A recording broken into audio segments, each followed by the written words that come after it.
Buenos días a todos. Gracias por estar acompañándonos virtualmente en esta teleclínica que avanzamos después de las vacaciones universitarias. Avanzamos y en relación al pasado Congreso Venezolano de Infectología, hubo trabajos científicos que fueron premiados.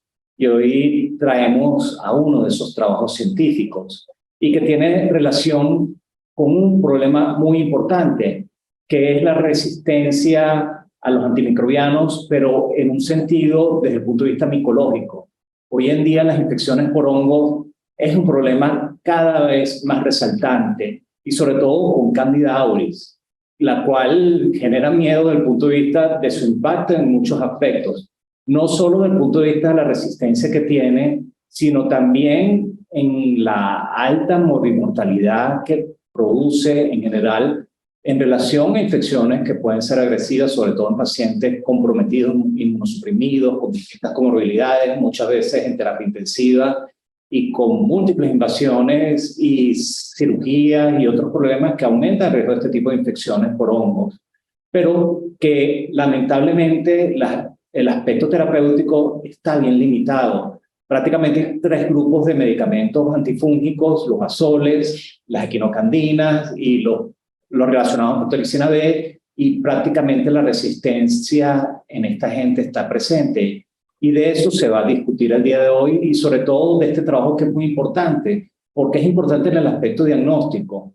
Y así como la licenciada Maribel Dolandes va a hablar al respecto de su trabajo, va a hablar de las dificultades diagnósticas que tiene la Candida auris, que se confunde muchas veces con otro tipo de cándida. Por ejemplo, la Muloni en los equipos automatizados tipo Vitex puede ser identificada erróneamente como Muloni y termina siendo auris.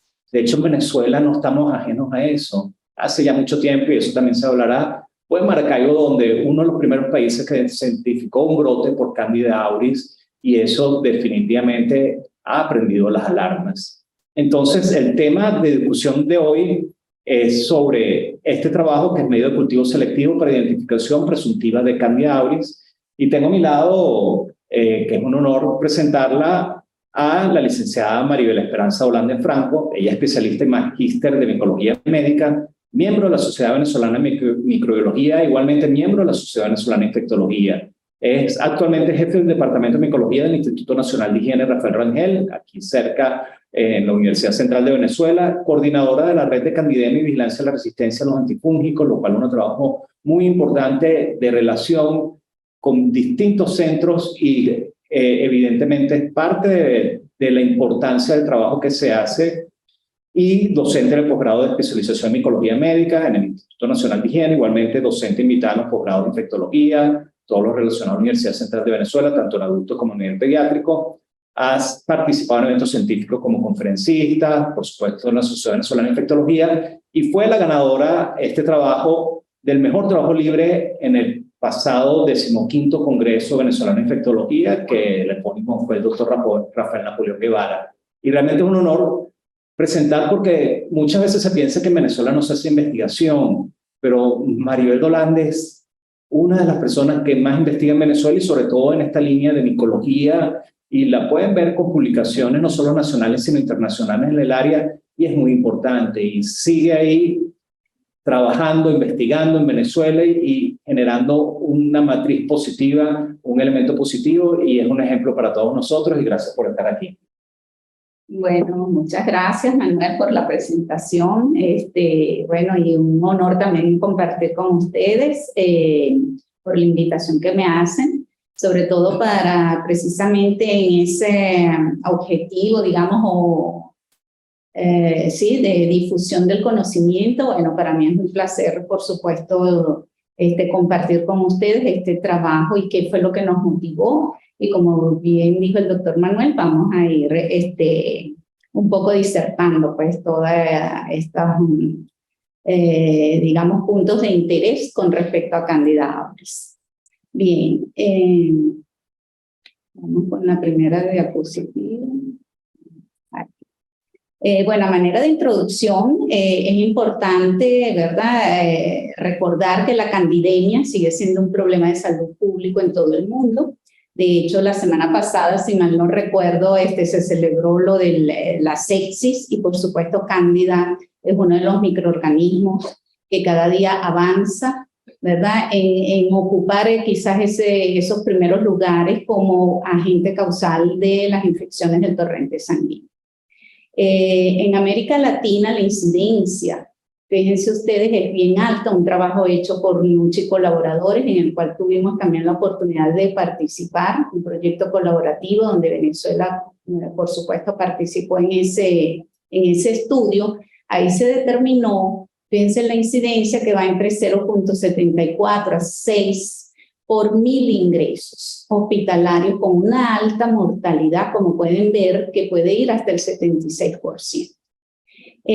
Sin duda, el aumento de las infecciones por cándida en general es elevada, eso está en toda la literatura, y lo que más preocupa, y es lo importante de estar alertas y de, digamos, que los laboratorios de microbiología se preparen en la identificación de las especies de cándida, es porque el aumento de las especies no albicans está superando a Candida albicans, por supuesto, incluyendo entonces Candida auris en toda la región.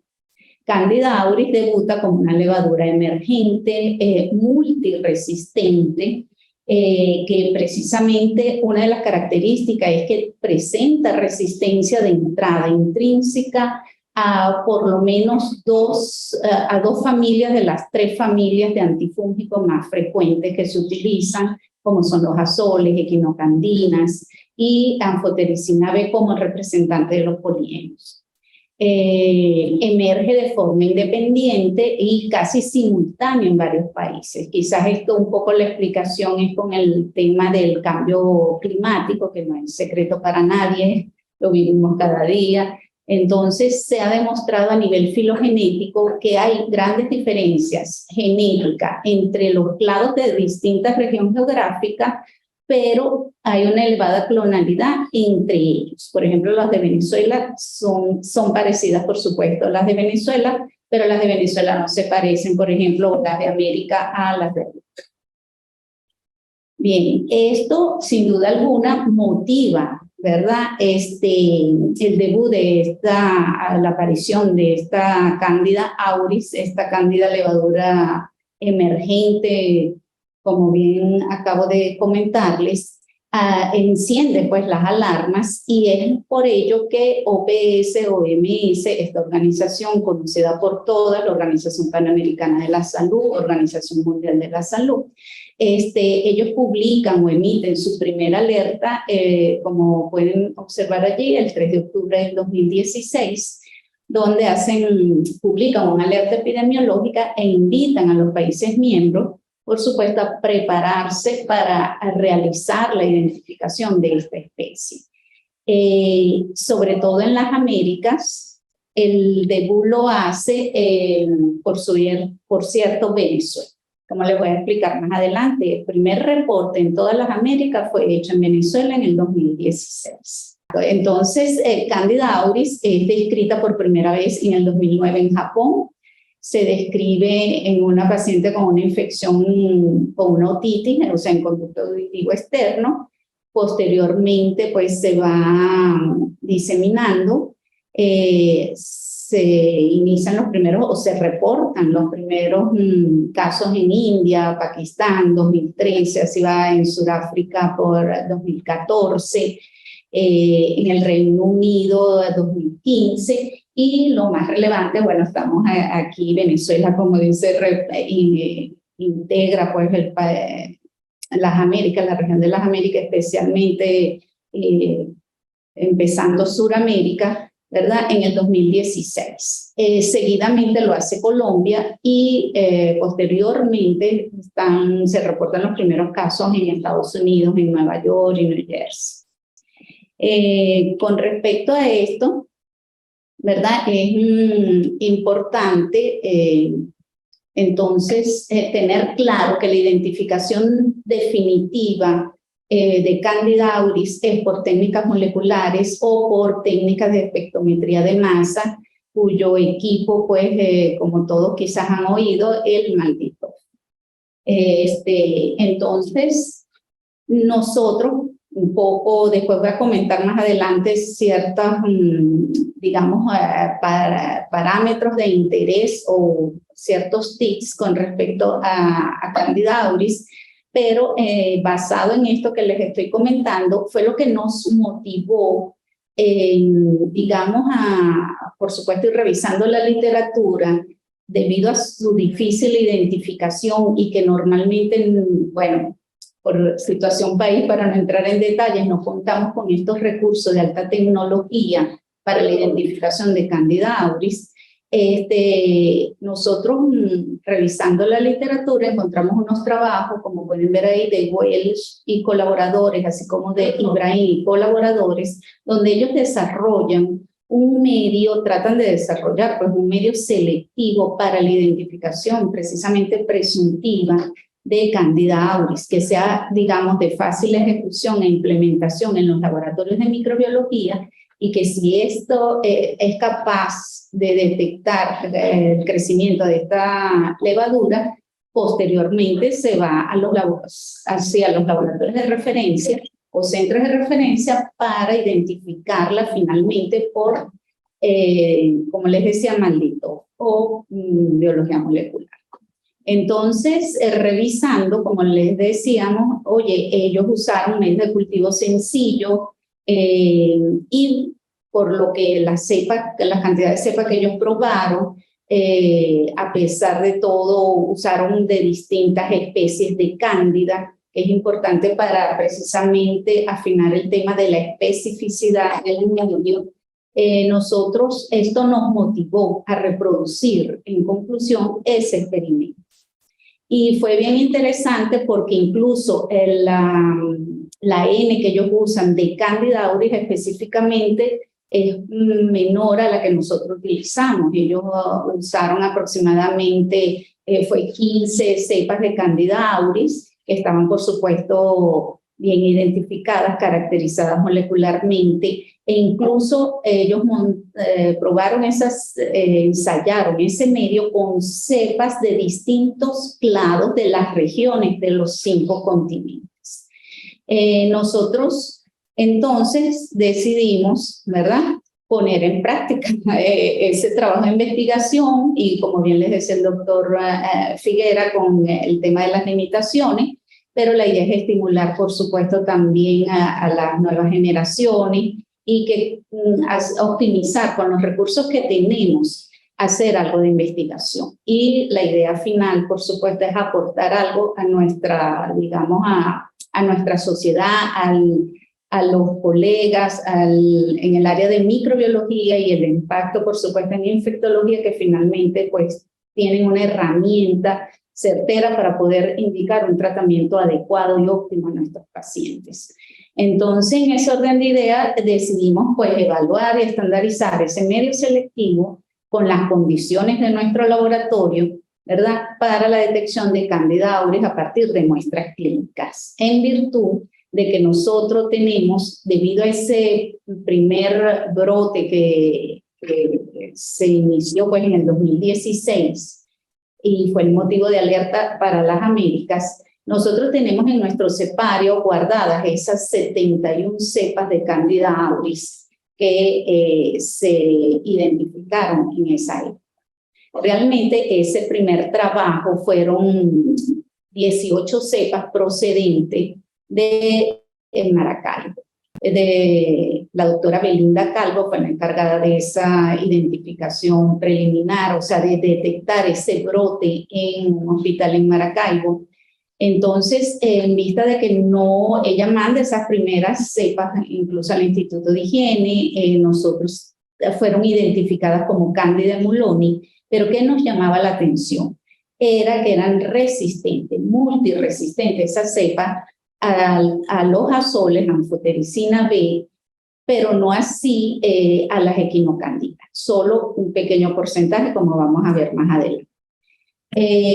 Posteriormente, esas primeras 18 cepas, por supuesto, fueron identificadas en el CDC de Atlanta, y posteriormente, como les digo, y disculpen la redundancia de la palabra, nosotros decidimos que todas las cepas que teníamos, incluso Cándida, por supuesto no sabíamos si teníamos Cándida auris, sino todas las especies de Cándida no albicans que teníamos en Micoteca, más otro lote de cepas que nos mandó la doctora Belinda Calvo, se enviaron al CDC de Atlanta. Enviamos un total de 81 cepas. Entonces, como tenemos eso en nuestro cepario, decidimos entonces poner en práctica, por supuesto, el ensayo. Entonces, para ello, sacamos 119 cepas que estaban conservadas en la micoteca, como les estoy diciendo, de las cuales ya sabemos, por supuesto, tenemos 71 Cándida auris. Y 50 especies de Cándida no auris, ¿ok? Entonces, nos planteamos un estudio de tipo experimental, descriptivo, transversal, con la muestra intencional, porque fue elegido, por supuesto, teníamos que, digamos, como ensayar, obviamente, que es la especificidad de ese medio, como lo está reportando estos autores, ¿verdad? Estos investigadores, realmente podía, digamos, reproducir, si es reproducible, ese aislamiento o el crecimiento de Cándida auris en ese medio, más no así el resto de las especies de Cándida. Ahí tienen, por supuesto, en azul, no sé si se puede ver. Bueno, en azul, como pueden ver en pantalla, es el grueso, por supuesto, de la Cándida auris, y están reflejadas el resto de las especies de Cándida no auris, para entonces englobarlas así, que fueron ensayadas con el medio de cultivo. Bueno, entonces todas esas cándidas, como les digo, fueron identificadas previamente a raíz del brote del 2016 por Maldito. Nuestra serie, el 100% de esas cándidas auris fueron resistentes a fluconazol, un 95.8% fue resistente a voriconazol y 21% a equinocandida. Entonces, guarden este valor porque más adelante les voy en la discusión a mostrar los datos obtenidos por otros investigadores. Y de aquí quiero resaltar la importancia siempre de uno hacer o tener el perfil de susceptibilidad de nuestras especies de Cándida. Porque fíjense que en Venezuela se comporta totalmente distinto quizás a otros países. Bueno, de eso ya tenemos experiencia porque en la parte de microbiología, fíjense con el tema de incluso la pandemia de COVID. Entonces, siempre quiero dejar allí eso en el, digamos, en el tapete o a manera de reflexión, acostumbrarnos, ¿verdad? A siempre nosotros trabajar con nuestras cepas autóctonas, conocerla, caracterizarla lo más que podamos, porque nos podemos llevar incluso esa sorpresa que va a ser distinto cómo se comportan en Venezuela o cómo es, por ejemplo, en Colombia o cómo se comporta en Brasil. O sea, eso es muy importante en la epidemiología.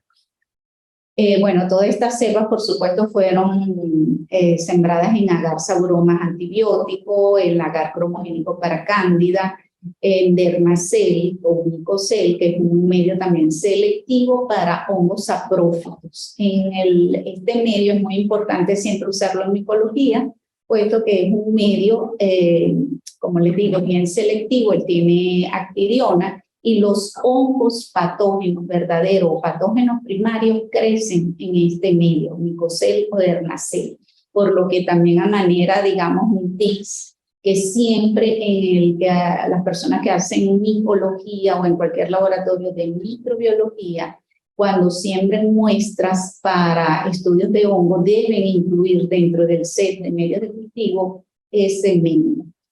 Hongo que crezca en micocel o dermacel deben darle importancia y mucho más si la muestra que ustedes sembraron es un medio estéril. ¿Ok? Entonces ese es uno de los tips que les voy a dejar. Bueno, las 50 cepas de cándidas no albicans o no auris, perdón, 56.6% presentaron entonces resistencia a fluconazol y 26% a voriconazol. se elaboró entonces el medio agar, lo llamamos agar Candida auris, el cual los componentes, como van a ver, es muy sencillo. Y creo que está al alcance de todos los laboratorios. Simplemente eso es parte de lo que nos llamó la atención, que siendo un medio tan sencillo y de fácil ejecución, quizás no se le ha dado esa difusión. Entonces, por eso decidimos, y les reitero, pues la motivación de nuestro trabajo de poner eso en práctica, porque ya que no contamos todavía, se está haciendo la gestión con el favor de Dios para ver si pronto adquirimos esta tecnología como es el maldito en el Instituto Nacional de Higiene. Entonces, por lo menos ir ofreciendo al paciente y a la comunidad médica pues una alternativa de un diagnóstico presuntivo para que ellos puedan pues aplicar un tratamiento más oportuno. Y lo otro también que nos llama mucho la atención es que después de ese brote en el 2016, prácticamente, o mejor dicho, hasta la fecha, no hemos detectado nuevos casos pues, de Candida auris. Entonces nos preguntamos, ¿es que realmente no la hay, no se busca? Bueno, evidentemente no tenemos los métodos de alta, digamos, especificidad para su detección. Entonces, bueno, probamos el medio, por supuesto, y nuestra sorpresa que en efecto fue reproducible y todas las Cándidas auris que teníamos en micoteca crecieron en el medio y el resto de las especies no auris no crecieron. Aquí tenemos un resumen pues, de ese resultado. Fíjense, de las 119 cepas, 71 son Candida auris, ¿verdad? Previamente identificadas por malditos, como le digo, en el CDC. Cuando las sacamos de la micoteca, 69 estaban viables, de las cuales 67 crecieron en ese medio y 2 no crecieron. Probablemente ya también no están en toda su, digamos, capacidad pues, para hacerlo, no están totalmente viables. Y las 50 cepas restantes no crecieron, como ya les comenté. Y nos llama la atención, que lo podemos ver más aquí en los resultados ya resumidos, es que algunas cepas del complejo Candida paraxylosii y Candida emuloni crecieron a 37, ¿verdad? Porque quisimos probar, aunque digamos la técnica original o el experimento de Wells e Ibrahim, ellos de una incubaron a 42 grados. Y lo dejaban hasta 3 días, 72 horas. Nosotros quisimos probar a 37 grados, 42 grados, haciendo una primera lectura a las 24 horas y la lectura final a las 72 horas. Entonces, nuestra sorpresa es que, fíjense, con las especies no auris, para entonces ahora englobarla así, que algunas como Candida emuloni y el complejo de Candida paraxylosii crecieron en el medio a 37 grados, no así a 42. Entonces, ¿qué pudiéramos ir sacando aquí de conclusión?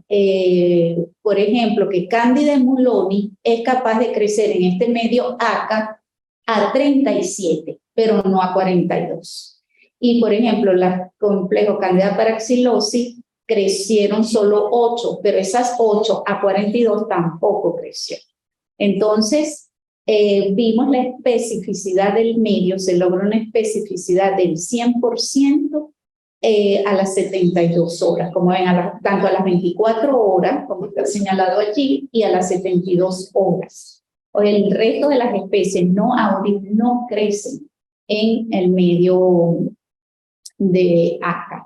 Lo otro importante, o sea, una de las cosas importantes que Ibrahim, digamos, modificó el medio de Wells, es porque Wells trabaja con el medio líquido. Y eso a veces trae más falsos, ya sea negativo, positivo. De hecho, nosotros lo ensayamos en esa oportunidad en el 2016 y no nos fue muy bien. Entonces, cuando Ibrahim, lo bueno que incorpora es que incorpora agar al medio y por supuesto lo hace sólido y es mucho más fácil y más para la ejecución.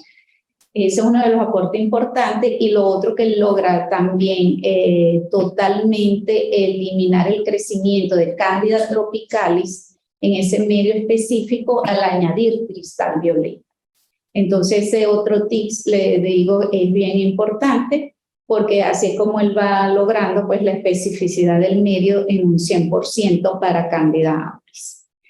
Fíjense para el momento del trabajo, que eso fue en junio, teníamos que, se presentó en junio, pero la entrega de los resultados para participar en los trabajos libres era hasta finales de mayo, perdón, a finales de abril. Entonces, para ese momento ensayamos esa cantidad. Ya ahorita, por supuesto, ya nosotros en el Instituto de Higiene lo pusimos en práctica. Ya desde junio, mayo, pues ya, y hasta junio que hicimos este otro corte. Incluso ya ahorita llevamos a esta tabla, le pudiéramos agregar aproximadamente 30 cepas más procedentes de Candidemia, y hasta ahora no hemos detectado más Candida albis, ¿ok?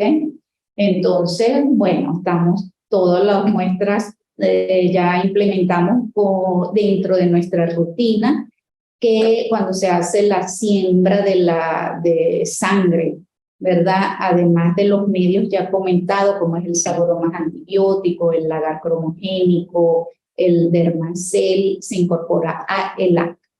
Y no hemos detectado, estas son las cifras. Y lo otro que de nuestro trabajo, la otra importancia es que nosotros trabajamos con más cepas de Candida auris que los autores antes mencionados. Bien, entonces en cuanto a la discusión, evidentemente no podemos descartar y tiene que quedar claro que la identificación definitiva sigue siendo por las técnicas moleculares o espectrometría de masa, que los medios fenotípicos convencionales no son, por supuesto, del todo específicos. Me refiero sobre todo al agar cromogénico. También aquí quiero adelantar o, digamos, comunicar de que ya se han desarrollado medios de agar cromogénico para Cándida con una mejoría que lo llaman el agar cromogénico Candida Plus, que es capaz de detectar colonias sospechosas pues, de Candida albis. Ya se pidió el medio, pero bueno, es bastante costoso. Esperemos que pronto no lo compren, para igual también ponerlo en práctica. Pero es importante igual, o sea, sembrar siempre. No por eso vamos digamos, a no dejar de hacer nuestro algoritmo de trabajo en cuanto a la identificación de levadures. Que más adelante también les voy a señalar un esquema que se propone.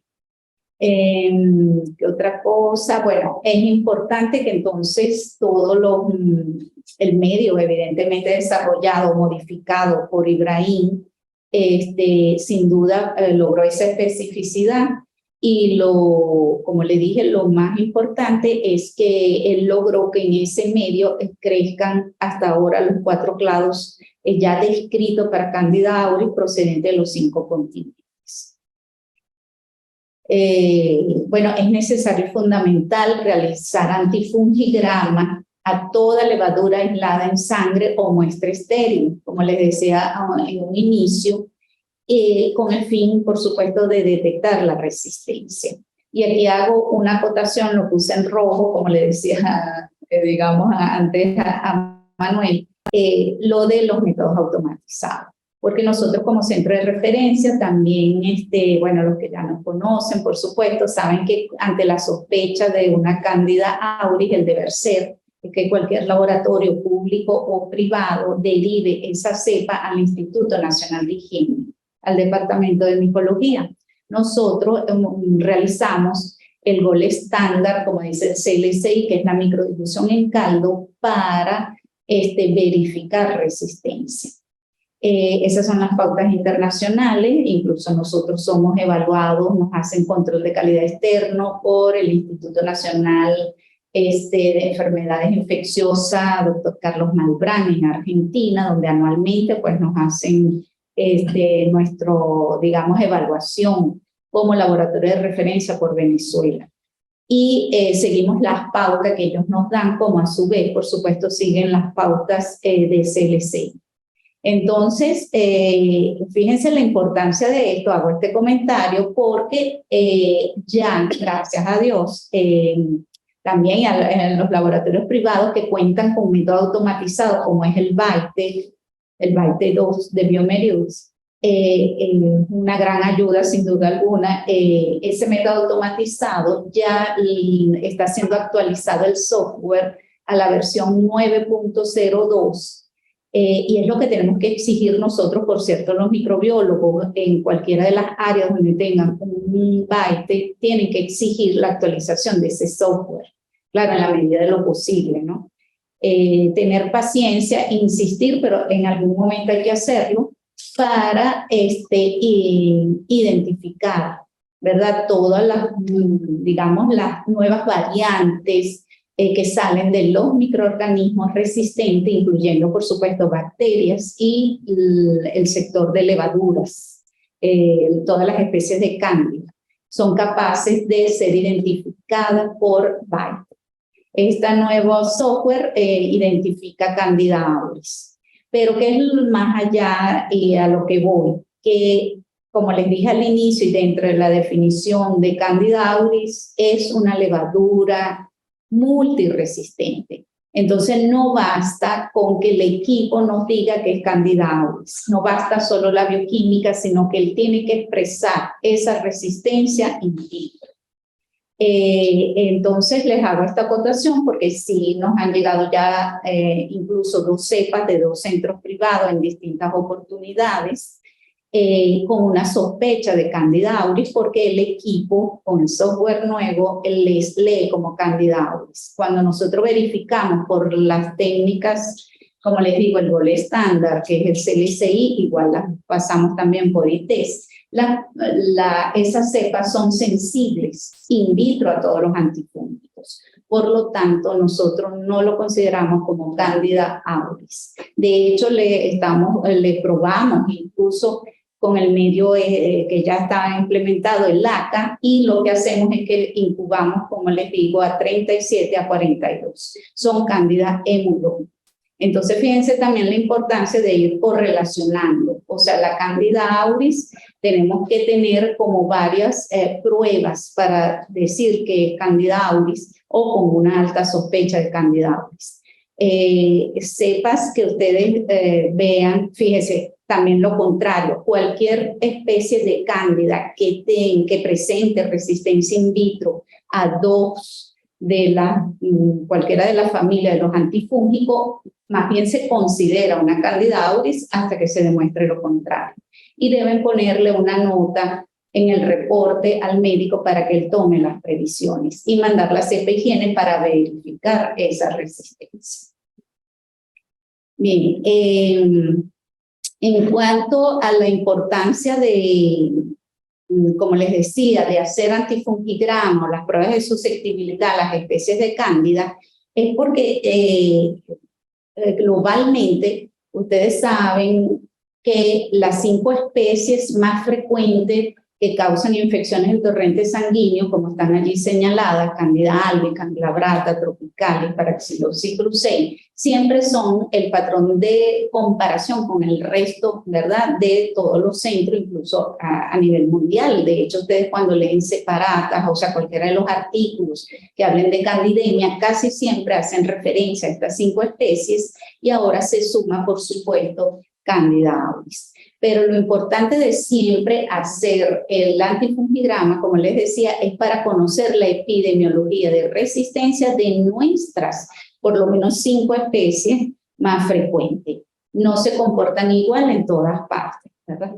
E incluso conocer la epidemiología, o sea, la frecuencia en cuanto a candidemia, porque en Venezuela nosotros hemos observado y también está publicado que más frecuente es el complejo Candida Paraxylossis, es lo que prevalece por lo menos en Venezuela o por lo menos en el área metropolitana de Caracas en un estudio que está publicado que hicimos en el instituto, donde participaron más de 20 centros de salud a nivel nacional. Por supuesto, la mayoría eran de Caracas, pero hay de Valencia, de Maracaibo, del interior del país, había de Loreto. Entonces, en esa publicación que se hizo por el 2014 aproximadamente, y más o menos hoy en día se mantiene esa prevalencia. Cándida paraxilosis de primero, seguida de Cándida tropicalis y Cándida albicans, ocupa el tercer lugar. Entonces, esto también es importante porque en el resto de, como les decía, de los países, ustedes van a observar que Cándida albicans, aunque ha disminuido su frecuencia, sigue siendo la primera como agente causal de candidez.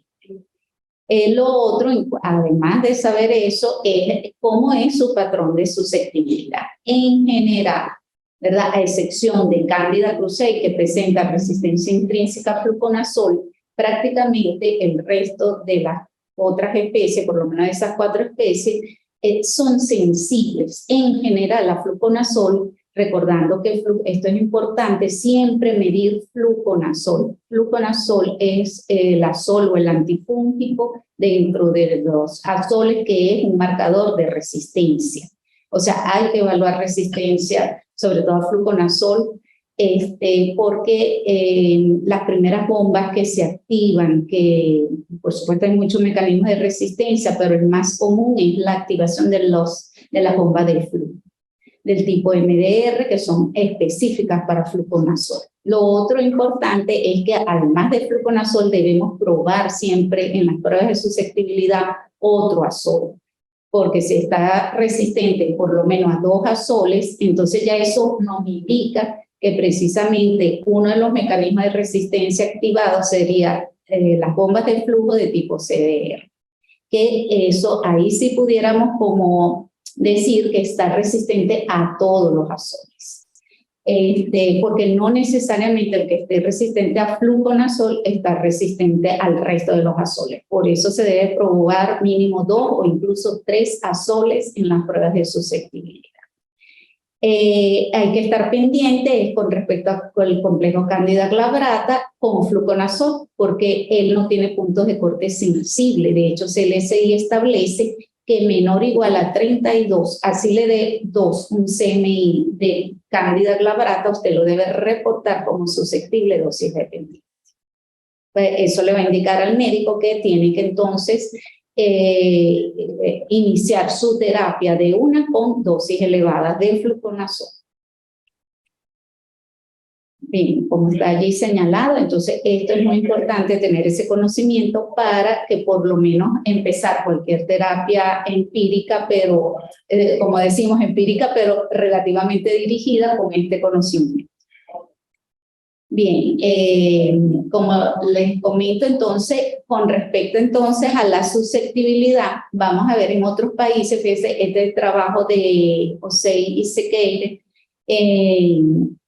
es bien importante porque con Candida auris, fíjense, ahí está cuando eso ya para el 2017 ellos hacen una frecuencia pues de cómo está distribuida Candida auris prácticamente, o sea, de manera global, y vemos que el que ven en amarillo más elevado es India, ojo, porque está como que el otro amarillo se confunde, Venezuela es con 23, el gris es Estados Unidos y el naranja es el Reino Unido.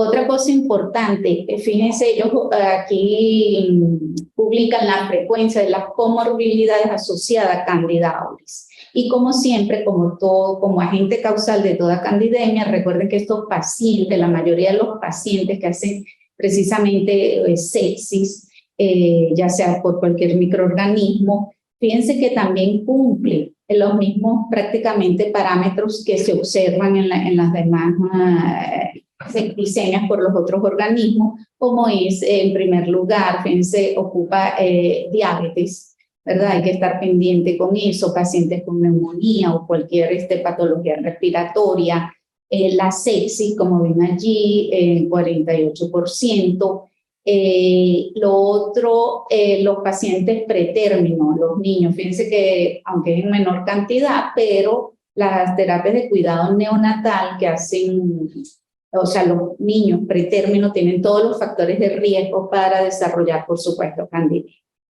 Entonces, más o menos se cumple pues los mismos parámetros, o sea, son factores, por supuesto, de riesgo, o sea, en estos pacientes que lo lleva a el desarrollo, por supuesto, de una candidemia por cualquiera de las especies y obviamente con Candida auris, sin duda.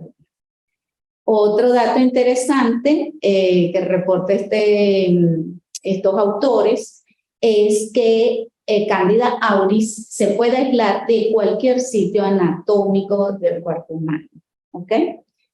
Por supuesto, en sangre es mayor su aislamiento. Eso también lo vimos, se los voy a señalar más adelante, con las cepas nuestras. En cuanto a la tasa de mortalidad, fíjense que por supuesto es muy elevada. Si no se piensa en hongos, mis estudiantes saben que siempre, y los residentes, de hecho siempre les traigo una diapositiva donde yo les pongo una persona con hongos en la cabeza, porque la idea que siempre les digo y quiero que se lleven es que tienen que pensar en hongos, porque si no se piensa en hongos, por supuesto no se diagnostica, no se toma muestra. Entonces, obviamente no los detectamos, no los diagnosticamos y por tanto no se registra. Ahí básicamente es la tasa de mortalidad en los países, ¿verdad?, que han reportado ya Candida auris, y en nuestra serie estuvo cercano al 30%. Como les decía, el trabajo que entonces nosotros posteriormente realizamos y publicamos, también Candida auris fue aislado de cualquier, como pueden observar allí, de cualquier sitio anatómico, o sea, de cualquier tipo de muestra. Podemos aislar Candida auris, por lo que el médico no debe limitarse a que solo sea sangre. Por supuesto, en sangre es mayor, porque bueno, estamos hablando que ese paciente, por supuesto, estaría en condiciones más delicadas, ¿verdad? Con casi siempre en la terapia de cuidados intensivos.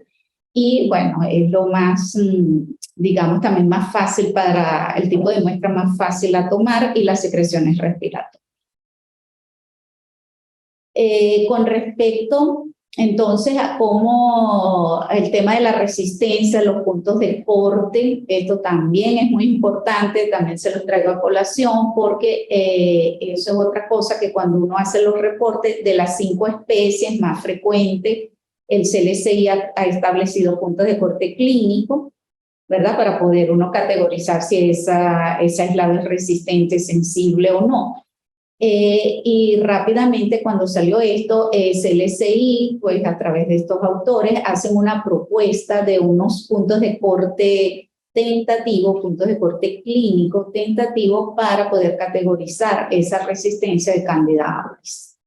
Entonces, fíjense que ellos establecen el fluconazol mayor a 32, para voriconazol no establecieron punto de corte, anfotericina B mayor o igual a 2. Y para las equinocandinas, ojo, también se debería, cuando se hacen pruebas de susceptibilidad, por lo menos probar 2 equinocandinas. Porque fíjense que para cascofungina es mayor o igual a 2 y para anidulafungina y micafungina mayor a 4.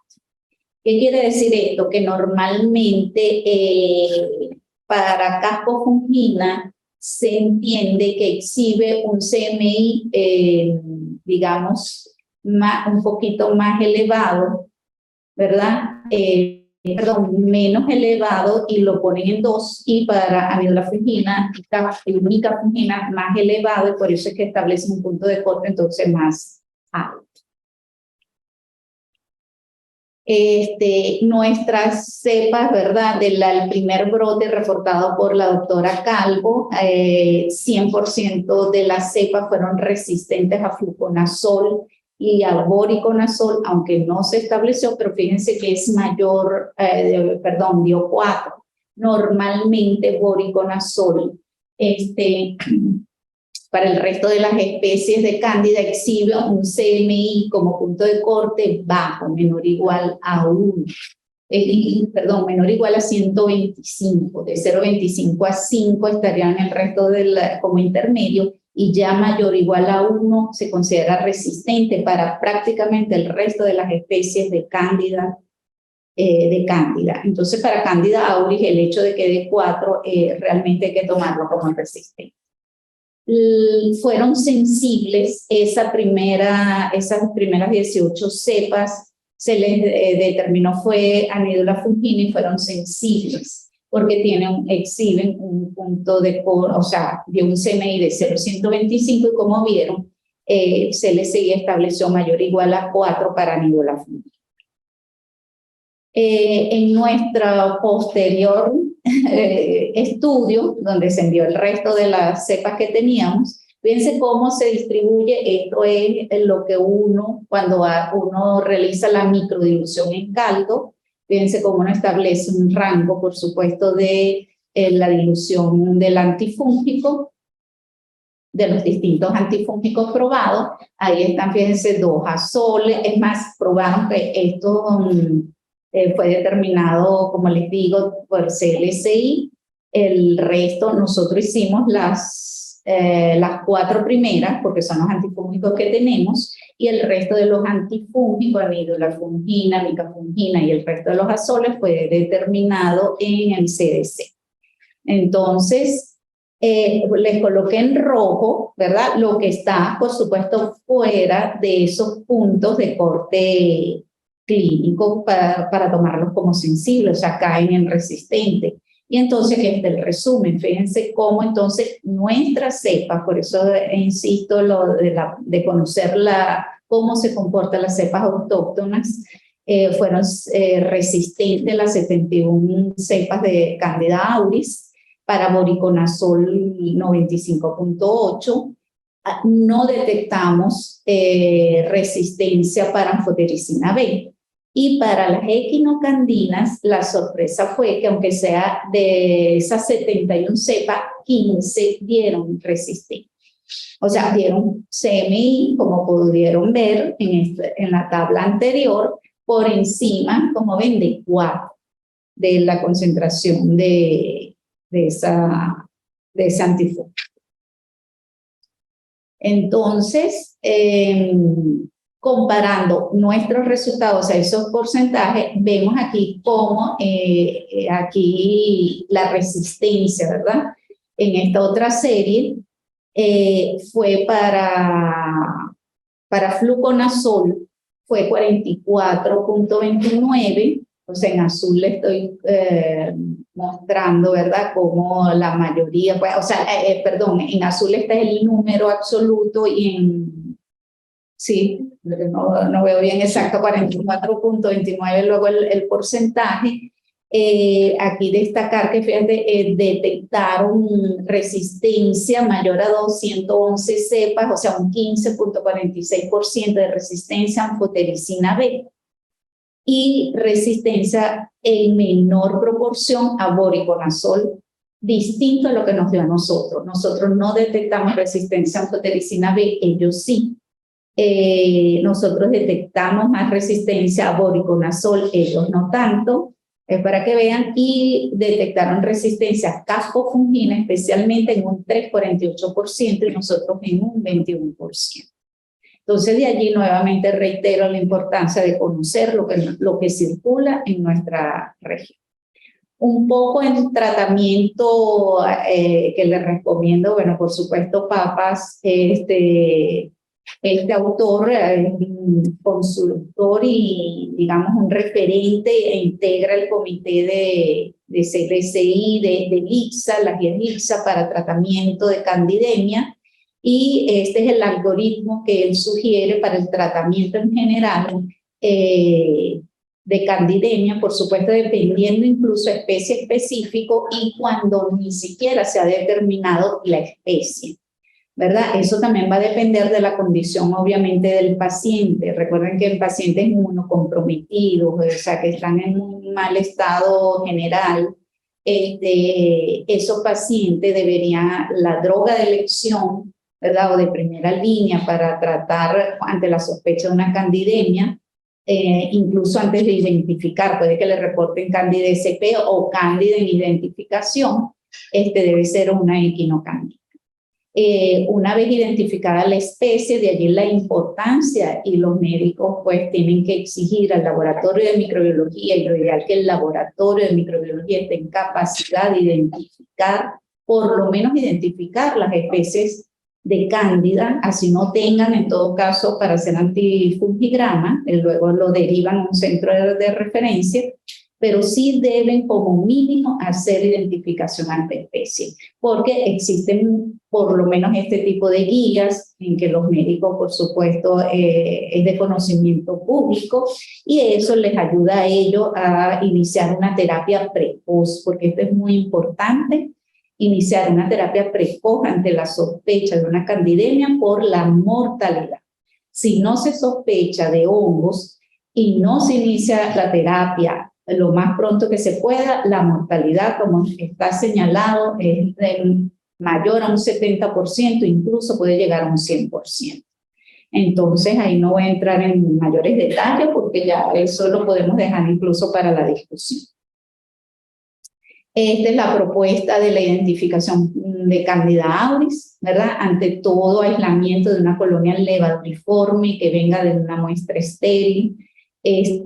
Procedemos a la identificación fenotípica. Dentro de esa identificación fenotípica está el ensayaduria, lagar cromogénico, montar pruebas de micromorfología como es por un lagar, montar la bioquímica a esa levadura, ya sea por método convencional sencillo como sonograma, método semiautomatizado como el ID32C o método automatizado como el BART2.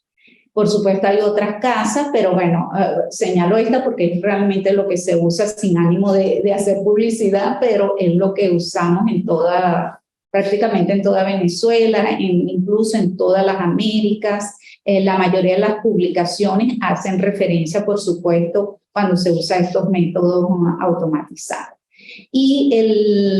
Pero estar alerta en esa identificación, no lo pueden dejar de mano solo del método automatizado. Tenemos que hacer uso necesariamente de estas pruebas alternativas, se tienen que usar en simultáneo, porque podemos tener identificaciones erróneas. Después de todo es un equipo, entonces ellas, aunque el software último se supone que digamos disminuye ese error, por decirlo así, en la identificación, pero cualquier, digamos, método de esto puede confundir, ¿verdad? Candida auris como Candida emuloni, Candida saque, Candida famata, ya está señalado, Rhodotórula, Saccharomyces, en fin, Candida guillermondi, o sea, cualquier especie de Cándida.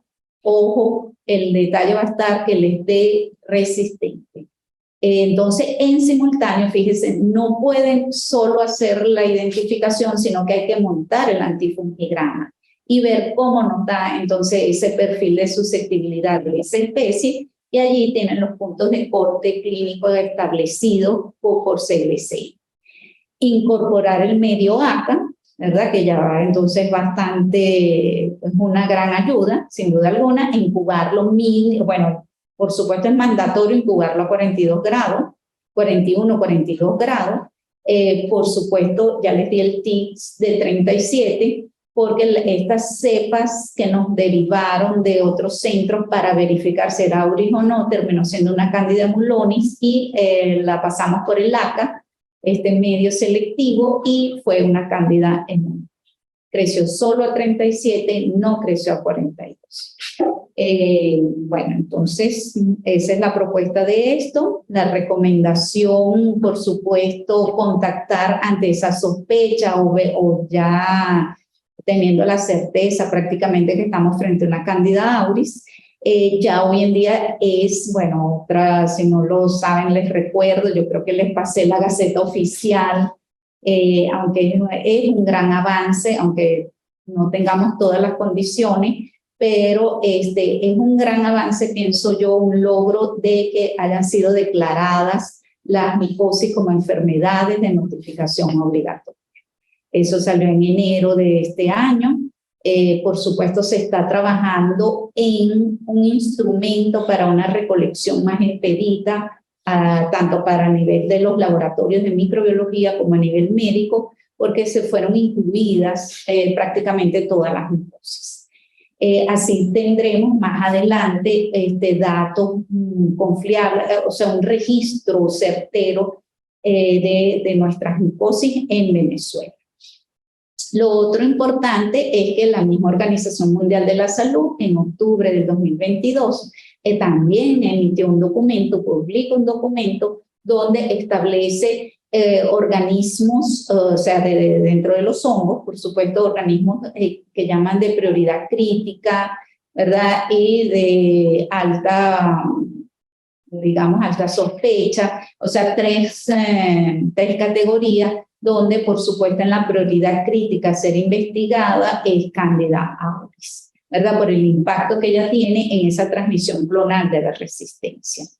Debemos fomentar la participación de los laboratorios en los sistemas de vigilancia e implementar medidas de control en base, por supuesto, a lo que vamos obteniendo y tomar muestras para vigilancia. Este medio selectivo ayuda también a hacer esa vigilancia, esa búsqueda activa ante la sospecha, que nos vuelva a salir el primer caso que podamos detectar.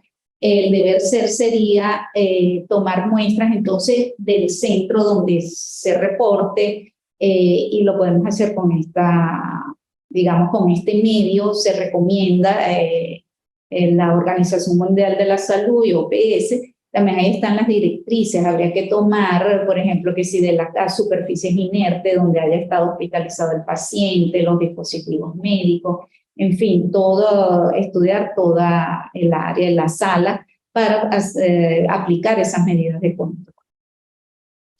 Bien, entonces, ya para concluir, ¿verdad? El medio ACA fue capaz de detectar Candida auris, mostró esa especificidad en el 100%. Sugerimos implementar el uso, por supuesto, en los laboratorios de microbiología a nivel nacional. Ya como vieron, ahí está dentro de las conclusiones, fácil y sencillo de preparar, es económico, la identificación definitiva debe quedar claro que es por biología molecular o Mantoux. Y entonces proponemos, como les decía, la aplicación de este medio para ese cribado, ya sea en piel ante la sospecha, piel, orina, sangre. Como vieron y les señalé, Candida auris puede ser aislada de cualquier parte del cuerpo y de cualquier superficie inerte. Tiene una capacidad también en lo otro, obviamente, de formar biopelículas, eso es parte de su mecanismo de resistencia. Y bueno, haríamos un aporte, por supuesto, a nivel nacional. Bueno, este es nuestro equipo de trabajo y nuevamente gracias por la atención y gracias por la invitación a la Sociedad Venezolana, por supuesto, de Infectología y a SOS Telemedicina. Muchísimas gracias. Bueno, ya vieron por qué fue el trabajo ganador y muchos pueden cuestionar, bueno, una metodología, un agar de Candida auris que se produjo en otro lugar, pero es reproducir en nuestro contexto y con una N, un número mayor de cepas, algo que tiene muchísima utilidad. Y quizás aquí viene la primera pregunta, porque parte de lo que tú decías, oye, ¿por qué no se está aislando tanto Cándida? Pero hay una realidad en el país. La mayoría de los hospitales carecen de laboratorios de microbiología y mucho menos de micología, que sería mucho pedir. Pero los pocos que están trabajando, los pocos que muchas veces incluso en privado solo llegan a la identificación de blastoconidia, muchas veces monocultivos y no avanzan más allá de ello. ¿Qué recomendación pudieras tú darle, sobre todo, ahorita muchos están trabajando, pero este video va a quedar montado en la plataforma de SOS Telemedicina y muchos van a ver qué pueden hacer para optimizar el diagnóstico micológico a nivel de los distintos laboratorios microbiológicos en el país, entendiendo las dificultades que tenemos? Sí, bueno, eso es una de las cosas que nos llamó la atención y nos motivó, por eso les decía, pues, de desarrollar esto y probarlo, porque sobre todo En el interior del país sabemos que las condiciones son bien, digamos, críticas. Incluso aquí en Caracas, porque siempre nos dicen, no vayan a creer, a veces nosotros que estamos ahorita ejecutando, pues se lleva un aporte del posgrado de micología médica y tenemos estudiantes del interior. Siempre le decimos, no crean que en Caracas lo tenemos todo, porque ya ven, pues. Entonces, pienso que a nivel de los laboratorios en general, digamos, implementar, o sea, tengan como rutina llegar un poquito más allá. Creo que estamos en capacidad, a pesar de la adversidad, creo que todo el mundo, digamos, en los laboratorios de microbiología, tener aunque sea agar saburo. El agar saburo es el medio universal para los hongos, y con antibióticos, por lo menos siempre ante la sospecha, sembrar un medio de, por lo menos, aunque sea un agar saburo más antibiótico, el medio micocel sí es costoso, pero por lo menos tener ese y preparar ahora este nuevo medio. Yo pienso que debemos incorporar, hacer el esfuerzo, porque como vieron, los ingredientes son fáciles de obtener. De hecho, ahorita, bueno, les voy a adelantar esa otra, digamos, que estamos incluso a nivel de microbiología, los colegas usan el medio mannitol, ¿verdad? El mannitol salado, que es sobre todo para aislamiento de los focos gram positivos, sobre todo estafilococos. Entonces, de hecho, ahorita estamos en eso, ensayando, incorporando incluso el cristal violeta a este medio mannitol salado. Dentro de su composición, mannitol salado tiene 75%, o sea, 75 gramos de cloruro de sodio. Estoy ensayando de llevarlo al 100%, o sea, los 10 gramos, perdón, que sugiere el GRAIL colaboradores, para que incluso a nivel de laboratorio de microbiología, los que solo practican bacterias, puedan incluso usar ese, si no tienen saburo.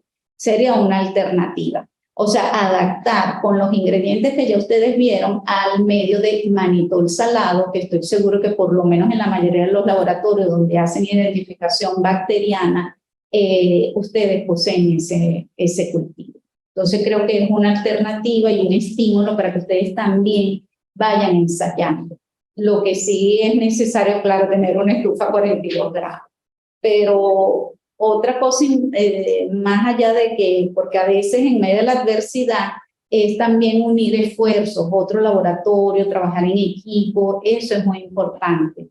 Y tener esa voluntad. Porque a veces podemos tener las cosas, pero si no queremos hacerlo, buscamos una excusa, también eso es importante resaltar. Que no buscamos como una excusa para no hacerlo. Y queda de nosotros, ¿no? O sea, de verdad que, como yo le digo también a mis estudiantes, bueno, los que nos quedamos aquí en Venezuela, por X o Y, o todavía estamos, tenemos que buscar hacer un aporte y trabajar con lo que tenemos, porque la parte, digamos, que estamos haciendo una labor social, y el producto final es beneficioso para nuestros pacientes y sin duda para toda la rama, pues, de la salud. De hecho, bueno, María Antoinette manda saludos para todos. Igualmente Carolina Peñalver dice que está excelente, y Angélica Castro dice que esta información es muy valiosa, y definitivamente es muy valiosa.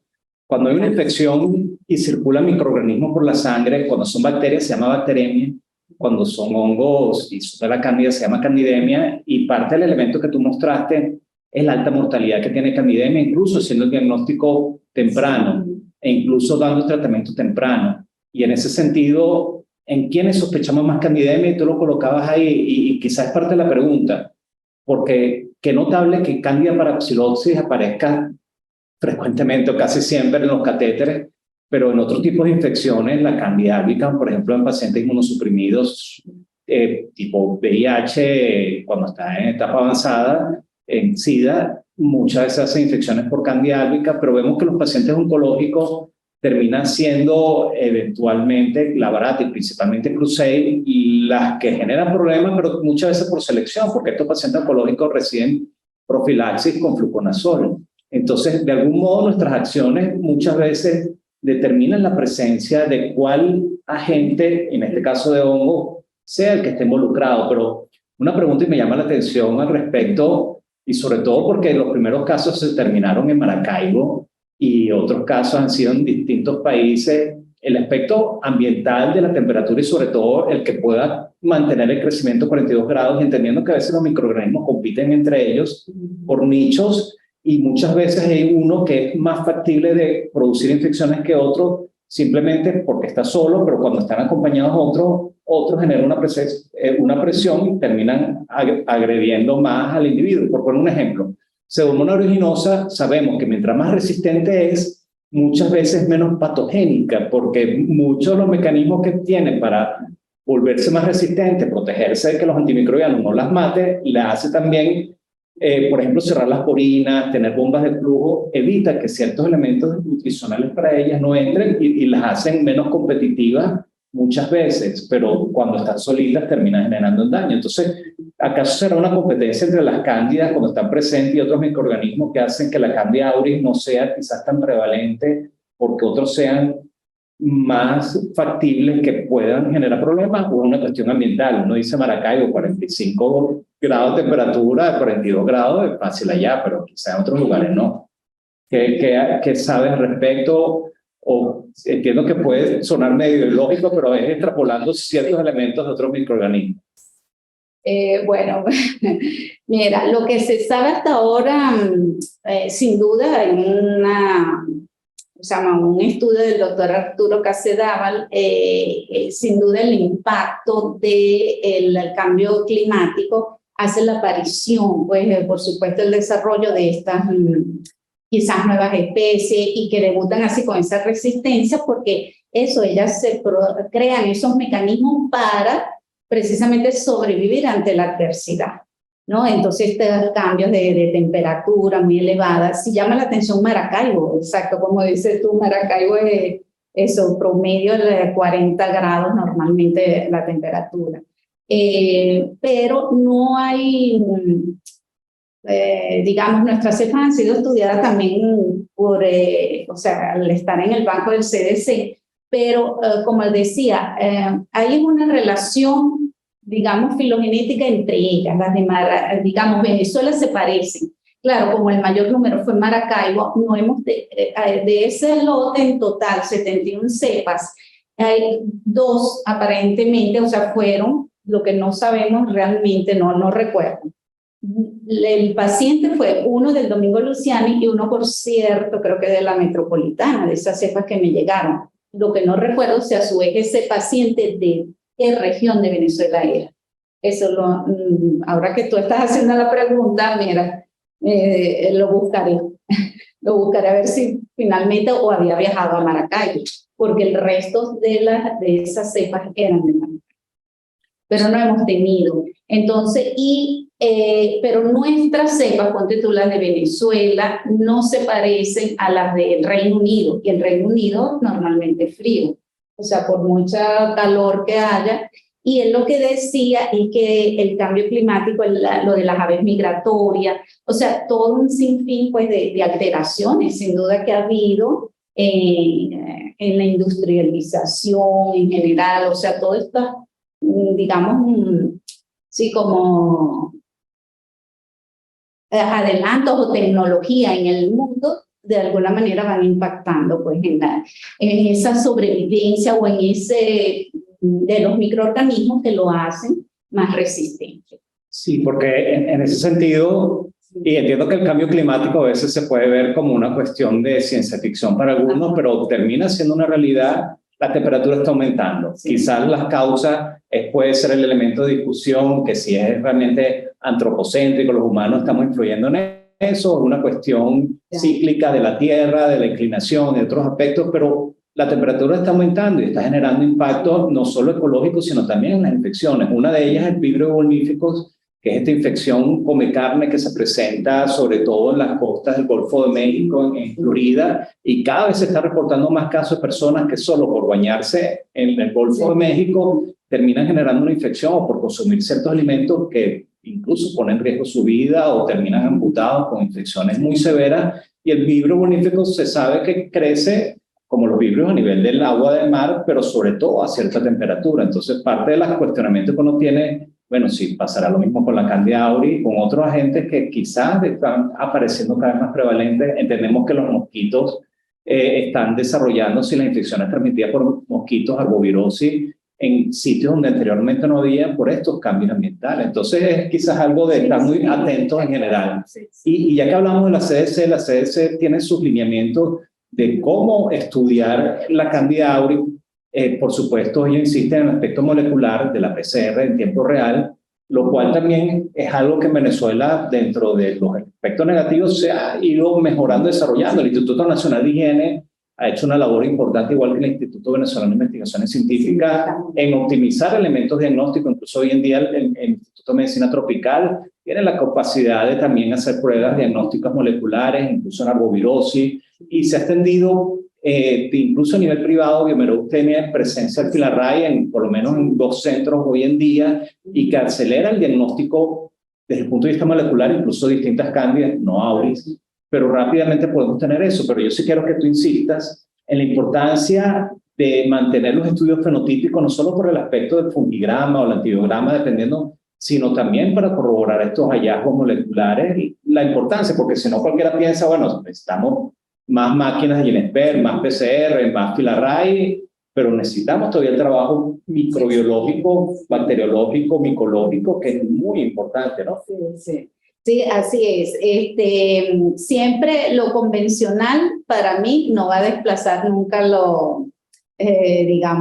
toda esta alta tecnología que sin duda nos ayuda y por supuesto, y secuenciación, por cierto, de genoma, también se ha hecho en esa cepa. Hay publicaciones donde participamos también, pero a nuestro, digamos, día a día, por eso digo, no desanimarse. O sea, vamos a dar lo mejor de nosotros y a optimizar con lo que tenemos nuestro aporte al diagnóstico del día a día.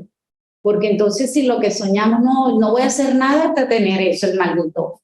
Entonces, no puede ser, porque como vieron allí, qué importante es, aunque sea decirle al médico, con métodos convencionales, sencillos, usted con un cromoagar, el cormilagar, ¿verdad? Usted puede identificar una Candida krusei. De esas 5 especies más frecuentes que tienen un impacto en la mortalidad, que eso también está determinado. Los pacientes oncológicos prevalece, como bien lo dices.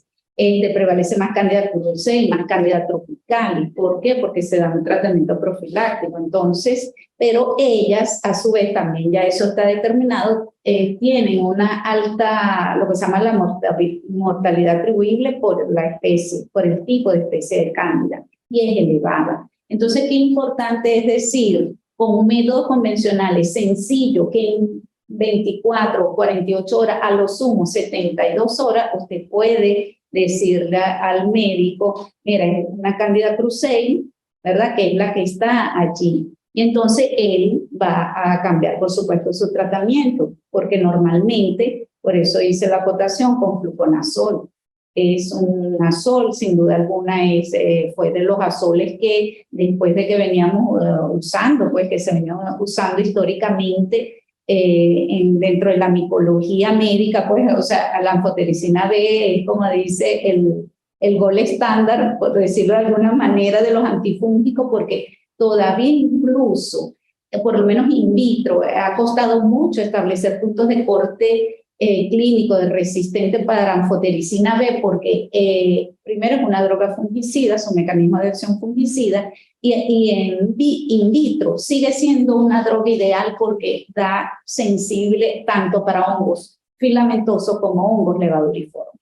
Por supuesto, ya hay sus particularidades donde sí es resistente, pero en general. Entonces, tantos años usando, debido a todas esas bondades de la anfotericina B, es a partir de los años 70, si mal no recuerdo, 80, que empieza la familia de los imidazoles, o sea, los azoles con imidazoles, luego sale fluconazol, y sin duda fue un gran avance para el tratamiento profiláctico en estos pacientes con factores de riesgo que iban a ser sometidos, por ejemplo, a trasplante de órganos sólidos, pacientes neoplásicos, en fin, Entonces, fue y creo que sigue siendo ahora el caballito de batalla fluconazol, ¿no? Entonces, y por eso de allí la importancia, como les comenté, de que se tiene que probar siempre fluconazol cuando usted haga medir pruebas de susceptibilidad. Entonces, sin duda alguna, hay que seguir con los métodos convencionales que están al alcance de nosotros. Depende, vuelvo y les repito, de nosotros hacerlo lo más expedito. Si bien es cierto que los hongos ellos crecen lento, las levaduras no tanto, no por eso vamos a dejarlo, porque a veces o tenemos la tendencia, no, es dentro de 3 días que lo voy a repetir. No, las levaduras ellas crecen relativamente pues, más rápido que los hongos filamentosos y sí podemos dar. Es una cuestión de cómo usted organice su trabajo. En 48 horas, por lo menos de manera preliminar, podemos aportarle al médico frente a qué especie estamos mientras que sale el antifungal. Y en este tipo de infecciones, definitivamente, cuando sospechamos de cándida, es importante la evaluación infectológica lo más pronto posible. ¿Quiénes sospechamos, sobre todo a nivel hospitalario, infecciones por cándida?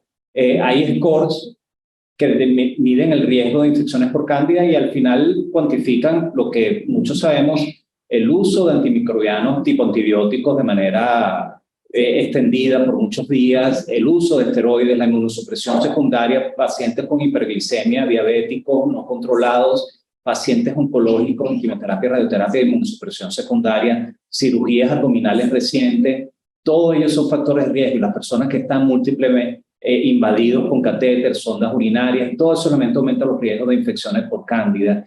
Y si ya hay colonización o infección a nivel de la boca, lo que llamamos, y en la piel, por ejemplo, a nivel genital, lo que llamamos candidiasis mucocutánea, el riesgo de una candidiasis invasiva es muchísimo mayor. Y en ese sentido, mientras más pronto actuemos, disminuimos el riesgo de mortalidad. En las infecciones severas tenemos un rango prácticamente de menos de un día, muchas veces para empezar antimicrobianos, pero a veces menos de una hora si uno tiene la sospecha de una infección en un catéter, una infección sistémica tipo bacteremia o candidemia, tenemos que actuar rápido, incluso dejar de usar el catéter, muchas veces retirarlo y tomar las medidas rápidas. Entonces el diagnóstico siempre es muy importante, pero a veces una vez identificado el problema, el tratamiento es prolongado, implica repetir cultivos, implica descartar de que no haya un problema endoftalmitis, cambia a nivel del ojo, evolución oftalmológica, ecocardiogramas para descartar endocarditis y otros tipos de problemas, siembra en distintos lugares, incluso a nivel vertebral. Entonces, es un tema complejo que implica muchos costos y que al final no podemos descuidar. Y en ese sentido, bueno, Humberto Orozco también mandó saludos y esto va a quedar grabado definitivamente. Tenemos que hablar más de las cándidas, tenemos que hablar más de los hongos, tenemos que capacitar a más personas en el área microbiológica. Y yo quiero, antes de darte la posibilidad de palabras de cierre y decir todos los comentarios que quieras, simplemente, bueno, hago los agradecimientos después. Da unas palabras de cierre. Bueno, muchísimas gracias por la invitación, pero antes eso, tomando esas palabras finales, siempre también como pasan los residentes, como docente invitada para sobre todo pues la especialidad, el posgrado de infectología, hay algo sumamente importante que debe quedar, es lo de la toma de muestra. Que se me pasó, es claro, señores. Eso es la toma de muestra. Es eso, sabemos que estamos frente a un paciente complicado y que ustedes deben iniciar ese tratamiento precoz como estamos, ya lo hemos disertado, pero antes de iniciar ese tratamiento, recordar siempre tomar la muestra, que después nos toca a los microbiólogos, como dice, darnos los bandazos, la identificación, pero eso debe quedar, o sea, todos los médicos que estén oyendo, eso, toma de muestra. Lo más precoz antes del inicio. O sea, sabemos que están allí frente a ese paciente complicado y en la toma de muestra del sitio adecuado. Esa es otra de las cosas que impactan en lo que normalmente siempre decimos, no, pero es que los cultivos, la positividad en cultivo, la sensibilidad es baja. Pero es baja porque por lo general, eso es lo que no se dice, no se toma la muestra en el momento adecuado, en el tiempo adecuado. Entonces, todos esos series de parámetros van a influir a que disminuya la sensibilidad del cultivo como tal en micología. Y bueno, Ya, digamos, muchísimas gracias por todos los comentarios nuevamente y la idea pues es que difundir el conocimiento y formar alianzas, participar en los programas de vigilancia y pronto, bueno, los contactaré para cuando tengamos más avanzado el instrumento. Se está trabajando en elaborar un instrumento para la notificación, como les dije, obligatoria de la micosis y ir teniendo nuestra propia casuística nacional. Así que gracias. Y bueno, quien quiera, por supuesto, saber cómo elaborar el ACA, este agar de Candiauri, que te contacten, definitivamente es importante. Estamos a la orden. Hay mucho, la calidad humana y la calidad técnica de muchos de nuestros especialistas en distintas áreas es importante. A veces las dificultades están en el entorno, pero tú estás demostrando que a pesar de las dificultades del entorno no te detienes y sigues adelante, conseguiste un sentido y el sentido termina buscando alternativas factibles y demostrables desde el punto de vista científico y técnico, que en general muchas veces muchos nos quejamos de que en Venezuela no hay investigación. En Venezuela sí hay investigación y hay que de algún modo divulgar la investigación que se está haciendo aquí, en la Casa que Vence las Sombras, en la Universidad Central de Venezuela, en el Instituto Nacional de Higiene, en la unidad de micología del Instituto Nacional de Higiene, y donde definitivamente son parte de lo que nos llena de orgullo y que vemos cómo muchas de las publicaciones se hacen en ese espacio y se hacen con el esfuerzo que implica un esfuerzo personal. Recientemente volví a escuchar en audiolibro el libro de Víctor Frank, El hombre en busca del sentido. Víctor Frank fue un sobreviviente de los campos de concentración, un psiquiatra austríaco, y que simplemente generó la logoterapia, que es un estilo desde el punto de vista de psiquiatría de abordar a las personas con distintos problemas. Y dentro de las cosas que él plantea, él habla del optimismo trágico. Y quizá para leerlo algo respecto, el optimismo trágico es encontrar un significado, una razón para continuar a pesar de estar en circunstancias muy difíciles. Y nosotros en la vida siempre hemos conseguido circunstancias difíciles. Y no es ese optimismo fanático, ese optimismo irreal de que uno ve todo bonito, no. Trágico porque definitivamente estamos en una circunstancia trágica, pero puede haber otros elementos importantes en general, que es aceptar la realidad. Simplemente estamos en una circunstancia difícil, trágica, pero hay que buscar un propósito, un sentido. Y en ese sentido, buscar la esperanza y ser agradecido, porque siempre, a pesar de que haya cosas malas, siempre hay cosas buenas. Y en ese sentido, el agradecimiento a tu trabajo se ve en el hecho de ser premiada, aunque no es algo wow, gigantesco, pero es un reconocimiento que tuvo la Sociedad Venezolana de Infectología en sus miembros y en el comité de seleccionar como el mejor trabajo, y un esfuerzo que rinde frutos en el sentido de admiración de lo que estás haciendo tú, y que definitivamente la admiración no solo y el agradecimiento está en tu trabajo, sino en el trabajo que tiene Telemedicina, transformando desde el punto de vista comunicacional a la Universidad Central de Venezuela. Ya Telemedicina no es de la Facultad de Medicina, Telemedicina es de la Universidad Central de Venezuela, termina siendo incluso de Venezuela en general. Su capacidad desde el punto de vista de educación está trascendiendo las fronteras de esta Casa que Vence las Sombras, y es un trabajo, un equipo maravilloso, en la cabeza del doctor Héctor Arrechedera, pero está también María Dolores Fariña, el profesor Fernández y muchas personas valiosas dentro de este equipo, y disculpe que no los nombre a todos, pero que hacen posible esta teleclínica. Y que lo vean inicialmente una decena de personas, no importa, porque queda montado y tiene Telemedicina videos que han alcanzado más de 1 millón de vistas. Y estamos hablando de ciencia, no estamos hablando de baile o de música o de memes graciosos. No, estamos hablando de ciencia, estamos transformando las cosas de ciencia. Cada uno de nosotros estamos viendo un propósito, un sentido, y yo creo que eso es lo maravilloso. Hay esperanza, y la esperanza, conociendo nuestro entorno, hay cosas que podemos hacer en positivo, y yo creo que ese es el mensaje principal que cada uno de nosotros estamos construyendo, ¿no? Y gracias a todos por estar presentes, y los que vieron esto, multiplíquenlo, que sepan lo que el licenciado Maribel Dolán de Franco está haciendo en la Universidad Central de Venezuela, Instituto Nacional de Higiene, que las investigaciones que están haciendo, nosotros ya sí lo sabíamos, pero más personas tienen que saberlo y tienen que aprender de esto. Gracias, Maribel. Bueno, gracias a ustedes nuevamente y bueno, el Instituto Nacional de Higiene, por supuesto, mi casa y todo mi equipo de trabajo, mis nuevos muchachos y bueno, y a los estudiantes y a todos, y a la Sociedad Venezolana de Infectología, por supuesto, agradecido.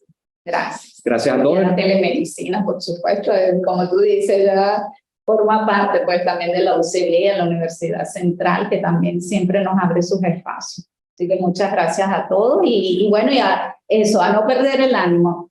Con lo que tenemos podemos trabajar y uno se siente muy bien haciendo ese aporte a nuestro prójimo, como dice Manuel, sin caer quizás en ser como el flor, porque a veces decimos, pero oye, qué bien se siente uno, como digo, con lo que tú haces, o sea, haber aportado a que ese paciente tenga la posibilidad pues de salir de su proceso, digamos, favorablemente.